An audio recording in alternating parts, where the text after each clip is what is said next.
Yes, you are Pakistan. Very nice. And you are Very also- nice. But- Very nice. This man has left it on the road at 12:30. Go to hell. This is the India. Modi ji India ये है देखिए. ये है हिंदुस्तान। हाँ. बस तुम्हारा पाकिस्तान नहीं है। बहुत बढ़िया. हलाला की औलाद हो तुम लोग। बहुत हलाला बढ़िया. की औलाद। बहुत बढ़िया. ये घटना बताई गई है 10 अगस्त की है, रात के करीब 12 बजे की। ये लड़का और लड़की एक कैब बुक करते हैं। लड़की है हिंदू हिंदुस्तान से, लड़का है मुसलमान पाकिस्तान से। इस किस्म की लैंग्वेज जो पाकिस्तानी भी वहाँ पे मौजूद हैं, आप इस किस्म की जुबान इस्तेमाल कर रहे हैं, फटीचर बोल फटीचर लोग, क्या ये तासुर मिलता है दुनिया को? कैब ड्राइवर जब लड़की और उसके दोस्त को उतार देता है तो लड़की वहां पर मोदी का इंडिया है ये, मोदी का इंडिया है ये ऐसे कहते कहते वहां पर चिल्ला चुट करती हुई नजर आती है। और इसी के बाद में कैब ड्राइवर हलाला की औलाद कहता है और वहां से निकल जाता है। हिंदुस्तान अंडर मोदी एक फाशिस्ट रेजिम बनने जा रहा है, या बन गया या बनने जा रहा है। ने बहुत दफ़ा अपने पाकिस्तानियों को मना किया है कि खुदारा मत जाया करें जहां आप अपनी इज्जत गंवाते हैं। अब इंडिया में एक एक्सट्रीमिस्ट सोच अब आ गई है बहुत ज़्यादा। पाकिस्तान में एक्सट्रीमिस्ट थॉट्स को इलेक्टोरल सपोर्ट हासिल नहीं है, हिंदुस्तान में इलेक्टोरल सपोर्ट हासिल है, बीजेपी उसकी रिप्रेजेंटेटिव है। कैब ड्राइवर अपनी बात पे अड़ा रहा और उसने साफ साफ बोला कि मैं बिल्कुल भी ये बर्दाश्त नहीं करूंगा कि कोई पाकिस्तानी आकर मेरे दिल्ली के बारे में या फिर मेरे हिंदुस्तान के बारे में कुछ उल्टा सीधा बोले। मुझे ये कतई बर्दाश्त नहीं होगा। और क्या ये जो सोच है अब जिसका बड़ी खुल के उन्होंने इजहार किया, क्या समझते हैं कि बेहतरी की उम्मीद खत्म हो गई है? बिल्कुल इमेजिन करो कि ये सेम इंसिडेंट पाकिस्तान में हुआ होता, कि तुम एक कैब में होती पाकिस्तान के अंदर, तुम्हारा एक हिंदू दोस्त जो कि हिंदुस्तान से होता, वो ये बोलता कि ये कराची के लोग अच्छे नहीं होते, बड़े मतलब परस्त होते, बड़े मतलबी होते हैं। तो पता क्या होता, तुम दोनों को वो लोग इतना मारते कि तुम दोनों में से किसी एक को तो पक्का 72 करोड़ के पास भेज देते। जो इंडिया का जो ओरिजिनल बेस था, जो जवाहरलाल नेहरू ने रखा था, ऑफ सेक्युलर इंडिया, वो सेक्युलर इंडिया का बेस खत्म हो रहा है, अब एक हिंदू इंडिया। नमस्कार दोस्तों, स्वागत है आज की एक और नई वीडियो में। और अभी दिल्ली में 10 तारीख को एक लड़की जो कि इंडियन हिंदू थी और एक लड़का जो है वो पाकिस्तान का मुस्लिम था, और दोनों लेट नाइट पार्टी कर रहे थे। और पार्टी से जो है वो वापस रात में कैब बुक करके अपने घर जा रहे थे। और घर जाते समय कैब में वो दोनों एक दूसरे से बातें कर रहे थे। और जो पाकिस्तानी था वो इंडियंस की और ख़ास करके दिल्ली के लोगों की बहुत बेइज्जती कर रहा था, और दिल्ली वालों के और इंडियंस के बारे में भला बुरा कह रहा था कि दिल्ली वाले बहुत मतलबी हैं और धोखेबाज लोग हैं। ऐसा बहुत सारी बातें ये दोनों लड़का लड़की कर रहे थे। तो जो कैब ड्राइवर था उसको काफ़ी ज़्यादा बुरा लगा और उसने जो है वो इनको अपनी कैब से उतार दिया। जब इनको उतार दिया तो वो जो लड़की थी वो काफ़ी बदतमीज़ी करने लगी लड़के के साथ और बोली कि तुम रात में 12 बजे मुझे छोड़ के जा रहे हो, ये मोदी का इंडिया है क्या? तो लड़के ने जो है वो लड़की से कहा कि जो है तुम लोग हलाला की पैदाइश हो, ऐसा कह के, और वो जो है गाड़ी लेके अपनी चला गया। और उसके बाद में ये लड़की ट्विटर और फेसबुक इंस्टाग्राम पे अपने लगातार पोस्ट कर रही थी कि जो है कैब ड्राइवर वो पकड़ा जाए। और आखिरकार कैब ड्राइवर से जब बातचीत हुई, जब पुलिस ने पता किया, तो ये सारी चीज़ें निकल के सामने आई। और फिर दूसरा पक्ष जब पता चला, फिर लोगों ने जो है वो इस लड़की को लताड़ना शुरू किया। एक तो तुम हिंदुस्तान में हो, ऊपर से पाकिस्तान में के साथी के पाकिस्तान के लड़के के साथ बैठ के जो है तुम इंडिया की बुराई कर रही हो, तो ये कैसे चलेगा? तो उसने जो है वो बोली कि हमको ऐसे हिंदुस्तान में रहना ही नहीं है। और फिर उसने अपना जो इंस्टाग्राम वगैरह था, सोशल मीडिया, वो सब डिलीट कर दिया।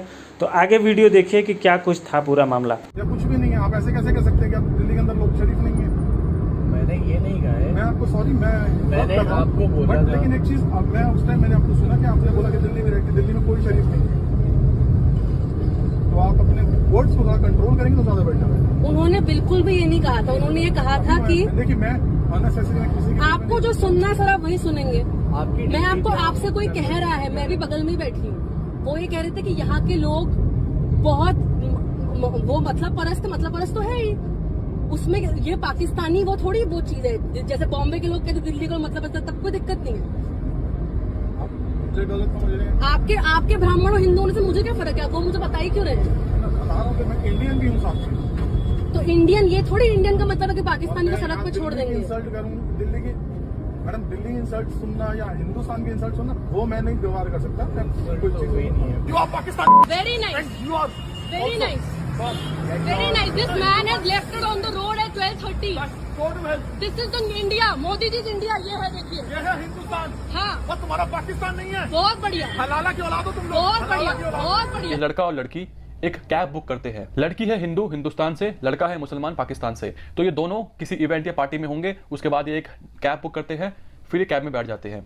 इसी बीच लड़का और लड़की कुछ कन्वर्सेशन कर रहे होते हैं जिसमें लड़का बोलता है कि हमारे पाकिस्तान में तो लोग बड़े तहजीब से बात करते हैं, बड़े प्यार से रहते हैं, लेकिन दिल्ली के लोग काफ़ी मतलबी है, काफ़ी मतलब परस्त है। जिसके बाद जो ड्राइवर होता है वो तुरंत इस बात को बोलता है कि एक्सक्यूज़ मी, आप अपने वर्ड्स को जरा ध्यान से बोलिए, आप ऐसे क्यों बोल रहे हैं कि दिल्ली के लोग मतलबी होते हैं या फिर मतलब परस्त होते हैं, ये बिल्कुल सही वर्ड्स नहीं है। उसके बाद पता नहीं लड़की को क्या हो जाता है, लड़की बोलती है अरे भैया आप ऐसे कैसे बोल रहे हो। उसने क्या गलत बोला? उसने बस ये बोला, मेरे फ्रेंड ने बस ये बोला कि दिल्ली के लोग मतलब परस्त होते हैं, इसमें क्या गलत है? फिर वो बहस करने लगी उस कैब ड्राइवर से, लेकिन कैब ड्राइवर अपनी बात पे अड़ा रहा और उसने साफ साफ बोला कि मैं बिल्कुल भी ये बर्दाश्त नहीं करूंगा कि कोई पाकिस्तानी आकर मेरे दिल्ली के बारे में या फिर मेरे हिंदुस्तान के बारे में कुछ उल्टा सीधा बोले, मुझे ये कतई बर्दाश्त नहीं होगा। जिसके बाद इनके बीच में और भी ज्यादा बैक एंड फोर्थ आर्ग्यूमेंट्स होती है। कुछ चीजें हैं जो ये बताती है कि दीदी शायद लेफ्ट विंग की है, दीदी की सोच शायद अलग है।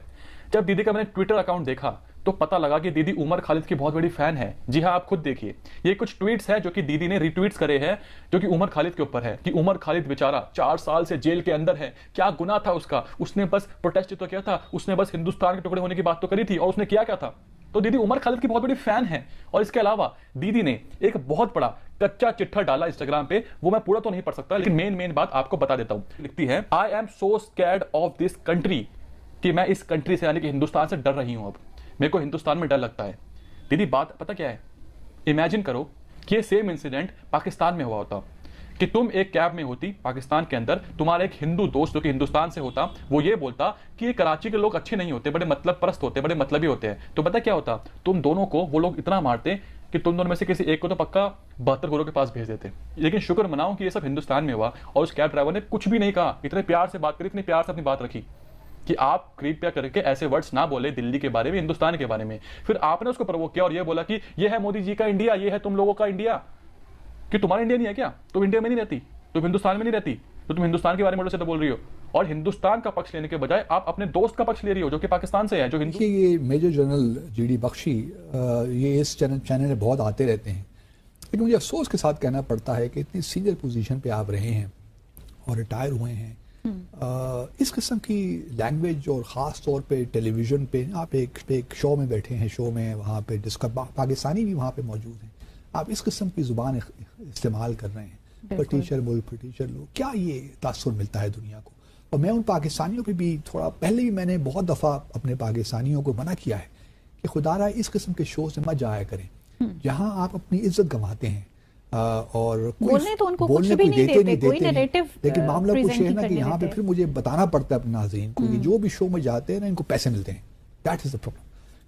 और ये मुझे नहीं मालूम कि यहाँ पे कितने पैसे मिलते हैं, लेकिन ये है कि इंडियंस जो हैं वो पैसे देते हैं पाकिस्तानियों को जो इनके शोज में आते हैं। तो ये, लेकिन मेरी इनसे रिक्वेस्ट यही है कि इस किस्म के शो में जहां आपको अपनी बात करने का मौका ही नहीं मिलता तो शो से मत जाए। और क्या ये जो सोच है अब जिसका बड़ी खुल के उन्होंने इजहार किया, क्या समझते हैं कि बेहतरी की उम्मीद खत्म हो गई है? बिल्कुल भारत तरक्की की राह पे गामजन है। अभी जो भी हमारे दोस्तों ने बात की वो यही बात तो की कि आज से 20 साल पहले शायद नहीं था, आज है, तो वो आपसे क्यों बात करें? हम क्यों इतने जो है वो आगे जाके, हमने ठीक है हमने एक पॉलिसी दी और वो बुरी पॉलिसी नहीं है कि हम चाहते हैं कि अपने पड़ोसियों के साथ अच्छे ताल्लुकात रखें। अब इंडिया में एक एक्सट्रीमिस्ट सोच अब आ गई है बहुत ज़्यादा। पहले ये था कि नहीं हमें बातचीत करनी चाहिए, कश्मीर को साइड में रखें, तो कश्मीर पर भी बात करें, बाद में बात करेंगे, लेकिन हम खेल सकाफत इन चीज़ों को आगे बढ़ाते हैं। लेकिन अब उन्होंने कम्प्लीटली क्लोज कर दिया है ये चीज़। वहाँ जो पर्सपेक्टिव बना है इंडिया के अंदर जिसमें उनको इलेक्टोरल सपोर्ट हासिल है, पाकिस्तान में एक्सट्रीमिस्ट थॉट्स को इलेक्टोरल सपोर्ट हासिल नहीं है, हिंदुस्तान में इलेक्टोरल सपोर्ट हासिल है, बीजेपी उसकी रिप्रेजेंटेटिव